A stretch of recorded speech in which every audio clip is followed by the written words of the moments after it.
Hello students, आज आपण second chapter health and डिसीजेसचे एक्झरसाइजेस पाहणार आहे. फर्स्ट क्वेश्चन आहे distinguish between infectious and non infectious diseases. तर त्याच्यामध्ये पहिल्यांदा डेफिनेशन सांगता येईल. The diseases which can be transmitted from one patient to other person called infectious diseases. त्याच्या अपोजिट असेल which cannot be transmitted from one patient to other person. नंतर सांगता येईल कंटामिनेटेड एअर, वॉटर, फूड और insect spread diseases. हा जो disease आहे तो वॉटर, फूड, इन्सेक्टमार्फत पसरला जातो. These diseases are not transmitted through any medium. नंतर आहे their symptoms are seen sooner. त्यांचे जे लक्षणं आहेत ते लवकर दिसतात. तसेच their symptoms are not seen suddenly but are develop gradually. These diseases cause due to infections from either bacteria, virus और प्रोटोझोआ. हे जे डिसीज आहेत ते एकतर बॅक्टेरिया, व्हायरस किंवा प्रोटोझोआमार्फत इन्फेक्ट केले जाते. नंतर हे मात्र नॉन इन्फेक्टियस डिसीजेस जे आहेत ते cause due to hereditary deficiency of nutrients याच्यामुळे होतात. एक्झाम्पल आहे इन्फेक्टियस डिसीजेसचं tuberculosis means TB, leprosy, hepatitis, cough and cold. कुष्ठरोग असेल, कावीळ असेल किंवा TB असेल हे इन्फेक्टियस डिसीज आहेत. तर डायबिटीज, कॅन्सर, हार्ट डिसीजेस हे काय आहे नॉन इन्फेक्टियस.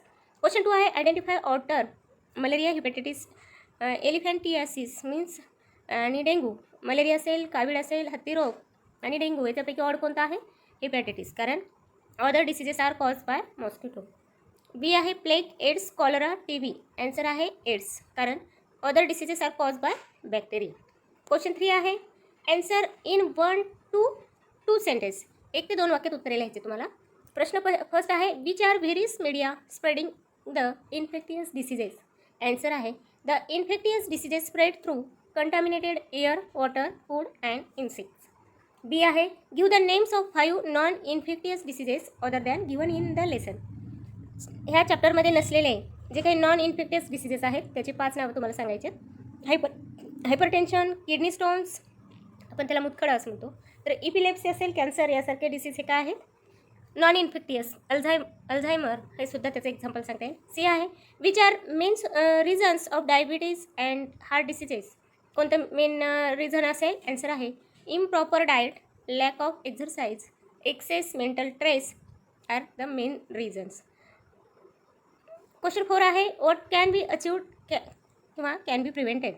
काय मिळवलं किंवा आपण सुरक्षा कशी करू शकतो, याच्यामुळे सुरक्षा कशी होते. ए आहे drinking boiled and filter water. Answer आहे due to boiled water all pathogen killed. Second आहे boiled water protected against hepatitis, dysentery, cholera diseases. यासारख्या डिसीजपासून आपण प्रोटेक्ट करू शकतो. If water is filtered we can avoid infections from nematode. जर water filter केलं तर आपण नेमॅटोडसारखे इन्फेक्शन टाळू शकतो. By boiling and filtering water even epidemics by such infectious diseases can be control. B आहे avoiding smoking and alcoholism. Answer आहे smoking and alcoholism are dangerous habits for us. एक हा आपल्याला खूप घातक असा सवय आहे. सेकंड आहे alcoholism causes disorder of liver. ह्या अल्कोहोलिझममुळे लिव्हर डॅमेज होऊ शकतं. These suffers from malnourishment. याला न्यूट्रियंट्सची कमतरता भासू शकते. Due to this mental and psychological condition are not well. याच्यामुळे त्यांची मेंटल आणि सायकोलॉजिकल कंडिशन जी आहे ती व्यवस्थित नाही राहत. फिफ्थ आहे due to smoking human being cause cancer, therefore smoking and alcoholism always be avoided.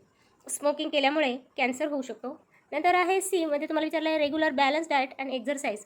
तुम्ही संतुलित आहार आणि व्यायाम रेग्युलर का केला पाहिजे, तर त्याचे आन्सर सांगितले. First regular and balance diet results in to perfect health. Due to healthy diet immunity power is increase. तर ह्याच्यामध्ये सेकंड सांगता येईल due to this avoid infection and also mental well being is establish. Infection टाळले जातात आणि त्याच्यामुळे mental जे आहे ते व्यवस्थित राहू शकतात. थर्ड आहे एक्झरसाइज इम्प्रूव्ह ब्लड सर्क्युलेशन. व्यायाम जे आहे त्याच्यामुळे काय होतं ब्लड सर्क्युलेशनमध्ये सुधारणा होते. Many disorders which are cause by faulty lifestyle can be prevented by having regular balance diet and exercise. या डिसऑर्डरमुळे जे काही लाईफस्टाईल आहे, फॉल्टी लाईफस्टाईल झालेलं आहे ते त्याच्यापासून प्रिव्हेंट करता येतं जर आपण रेग्युलर बॅलन्स डाएट म्हणजे संतुलित आहार आणि व्यायाम केला तर. डी आहे proper checking of blood before blood donation. रक्तदान करण्यापूर्वी ब्लड चेक का केलं जातं? तर ॲन्सर आहे there are definite blood groups. Blood group हे निश्चित आहेत, म्हणजे ए positive, A negative, B, A B आणि ओ ह्या पद्धतीने हे ब्लड ग्रुप डेफिनेट केलेले आहेत. सेकंड आहे during blood transfusion the donors and recipients blood should be well matched with each otherwise blood gets clump inside the body recipient. जर blood fusion जे आहे, ब्लडचं देवाणघेवाण जे आहे, जर डोनर्स म्हणजे देणारा आणि घेणारा आहे जर याच्यामध्ये व्यवस्थितरित्या मॅच नसेल, तर जे घेणारा आहे त्याच्यामध्ये ब्लड शरीरात गेल्यानंतर ते क्लम्प्ड म्हणजे गुटळ्या किंवा त्याला गोठलं जातं, ते व्यवस्थित लिक्विड स्वरूपात राहत नाही, सॉलिड होतं. Through infected blood viruses such as these causing hepatitis B, AIDS are transmitted to other healthy person. जे काही ब्लड थ्रू व्हायरसेस, जे काही हिपॅटायटिस, कावीळ आणि एड्ससारखे जे व्हायरसेस डिसीज आहेत ते हेल्दी पर्सनमध्ये ट्रान्समिट होऊ शकतात, म्हणून ब्लड डोनेट करण्यापूर्वी ते चेक केलं जातं. क्वेश्चन 5 आहे read the passage and answer the question. खाली एक पॅसेज दिलेला आहे, तो वाचून तुम्हाला त्या खालील प्रश्न सॉल्व्ह करायचे आहेत. अगोदर पॅसेजचा अर्थ समजून घ्या. Master x is a 3 year old child. Master x जो आहे त्याला तो 3 वर्षाचा मुलगा आहे. He is living with his family in a slum. तो त्याच्या फॅमिलीसोबत एका वसाहतीत किंवा झोपडपट्टीत राहतो. Public toilet is present near his house. सार्वजनिक शौचालय त्याच्या घराजवळ आहे. His father is drunker. त्याचे वडील हे मद्यपान करतात. His mother does not know importance of balance diet. तिच्या आईला बॅलन्स डाएट संदर्भात म्हणजे संतुलित आहाराविषयीचं महत्त्व माहिती नाही. तर क्वेश्चन फर्स्ट काय विचारलं तुम्हाला? Master x can suffer from which different possible diseases in above condition. वरती जो पॅसेज दिलेला आहे त्याच्यावरून हा एक्स जो आहे तो कोणकोणत्या डिसीज होण्याची त्याला शक्यता आहे, तर त्याचा आन्सर आपल्याला सांगता येईल. First, master X stage in an area which to avoid of cleanliness. म्हणजे जो एक्स जे राहतो तिथला एरिया कसा आहे, डर्टी आहे, पब्लिक टॉयलेट आहे त्याच्या घराजवळ. This indicates that he will have to fight against many infected diseases. हे जे त्याच्या घराभोवती असलेले म्हणजे डर्टी एरिया, पब्लिक टॉयलेट हे सगळे असं इंडिकेट करतात की त्याला खूप वेगवेगळ्या इन्फेक्टियस डिसीजला फाईट करावं लागेल. His mother does not know the importance of balance diet. आणि त्याच्या आईला त्या बॅलन्स डाएट संदर्भात माहिती नाही आहे. This must be causing master X malnourishment आणि लॉस ऑफ इम्युनिटी. बॅलन्स डाएटचं महत्त्व माहीत नसल्यामुळे तो इम्युनिटी जी आहे ती त्याची लॉस होऊ शकते, तसंच त्याला न्यूट्रिशनसुद्धा कमतरता जाणू शकते. बी त्याच्यामध्येच विचारलेला प्रश्न आहे. बी पॅसेज वाचूनच उत्तर लिहायचं आहे. How will you help him and his family in this situation. तुम्ही त्याला किंवा त्याच्या फॅमिलीला अशा परिस्थितीमध्ये काय मदत करू शकता? फर्स्ट आहे initially we shall help master X the surroundings should be clean and hygienic. त्या ह्याला जो काही मास्टर एक्स जो आहे ते क्लीन आणि हायजेनिक आपण त्याचा एरिया करू शकतो. तसंच his mother will be taught importance of balance diet. की त्याची जी आई आहे तिला आपण त्या संतुलित आहारासंदर्भात महत्त्व समजावून सांगू शकतो. Also provide healthy and balance diet like fruits, vegetable, milk. त्याला तसंच बॅलन्स डाएट जर नसेल तर त्याला ते आपण पुरवू शकतो. नंतर his father will be taken to be de addiction centres. आणि त्याचे वडील ड्रिंक घेत असल्यामुळे आपण त्याला एखादं जे सेंटर आहे डी ॲडिक्शनचं त्या सेंटरमध्ये घेऊन जाऊ शकतो. सी आहे which disease can occur to the father of master X. Answer आहे disease of kidney and liver. त्या कोणता आजार होऊ शकतो त्याच्या वडिलाला? किडनी आणि लिव्हरच्या संदर्भात. क्वेश्चन 6 आहे give the preventive measures of following diseases. काय उपाय करू शकतात ते आपल्याला फक्त लिहायचं आहे. तर पहिल्यांदा डेंग्यूमध्ये काय उपाय करू शकतो आपण? डेंग्यू जे आहे ते वॉटर स्टोरेज केलेल्या टँकमध्ये त्याचे मॉस्किटो वाढतात, तर त्यावेळेस आपल्याला प्रिकॉशन काय घेता येईल? Water storage should be covered or should be decanted. जे वॉटर स्टोरेज करणारा टँक आहे ते एकतर झाकलेला असेल किंवा त्याला डिकेंट केलेला असेल. सेकंड आहे another way to keep off from dengue is to increase our immunity to fight against virus. आपल्याला दुसरा एक मार्ग सांगता येईल की डेंग्यू जो आहे त्याच्यामुळे आपली इम्युनिटी पॉवर व्हायरसच्या संदर्भात वाढवू शकतो. सेकंड आहे कॅन्सर. फर्स्ट आहे अवे फ्रॉम कार्सिनोजेनिक सबस्टन्सेसपासून दूर राहिलं पाहिजे. Second avoid tobacco, cigarette, gutkha substances because nicotine are present in this cause cancer. ह्याच्यामध्ये टोबॅको, सिगारेटपासून जर दूर राहिलं, कारण त्याच्यामध्ये निकोटीन नावाचा एक पदार्थ असतो जो की त्याच्यामुळे कॅन्सर होऊ शकतो, त्याच्यामुळे तर त्याच्यापासून दूर राहिलं पाहिजे. नंतर थर्ड आहे balance and healthy diet, proper exercise and live tension free life. जर आपण संतुलित आहार घेतला, नंतर प्रॉपर एक्झरसाइजेस केले तर आपल्याला कॅन्सरपासून आपण कॅन्सर होणार नाही याची काळजी घेऊ शकतो. सी आहे एड्स.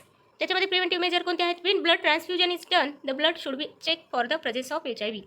जर ब्लड डोनेशन करते वेळेस आपण ते ब्लड चेक केलं जाते की त्याच्यामध्ये HIV आहे की नाही. द यूज सिरिंग्स, त्याच्यामध्ये जे सिरिंग्स निडल्स आपण यूज करतो ते त्या स्टरलायझेशन करून यूज केलं पाहिजे. Through blood and blood products and body fluids HIV find its way in to the body. Blood असेल, ब्लड प्रॉडक्ट्स असतील किंवा बॉडी फ्लुइड असेल त्याच्यामार्फत हे जे काही HIV आहे तो बॉडीमध्ये जाऊ शकतो. Therefore this precaution should be taken. त्यामुळे हे प्रिकॉशन घेणं आवश्यक आहे. क्वेश्चन 7 आहे एक्सप्लेन द इम्पॉर्टन्स. खाली ह्याचे महत्त्व लिहायचं आहे. ए आहे बॅलन्स डाएट, संतुलित आहार. आन्सर आहे the diet that contains all the nutrients in the balance proportion is called as balance diet. असा डाएट की ज्याच्यामध्ये सगळ्या प्रकारचे न्यूट्रियंट्स प्रेझेंट आहेत त्याला म्हणायचं आपण संतुलित आहार. ड्यू टू बॅलन्स डाएट त्याच्यामुळे काय होतं? इम्युनिटी पॉवर इन्क्रीज होते.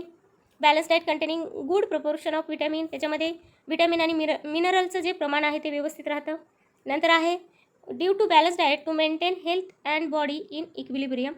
या बॅलन्स डाएटमुळे हेल्थ आणि बॉडीचं जे इक्विलिब्रियम आहे ते आपण मेंटेन करू शकू. Due to balance diet some diseases can be avoided.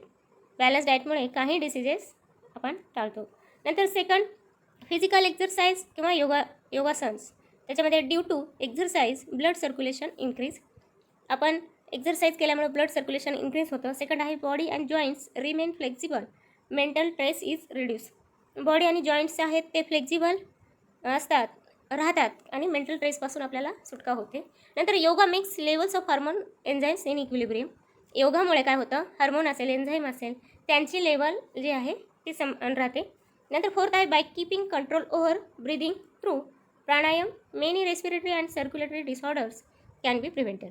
त्या हे प्राणायाममुळे जे काही रेस्पिरेटरी असेल, सर्क्युलेटरी डिसऑर्डर्स आहे त्याच्यापासून आपल्याला प्रिव्हेंट म्हणजे त्याची आपण प्रिकॉशन घेऊ शकतो. नंतर क्वेश्चन 8 आहे मेक अ लिस्ट.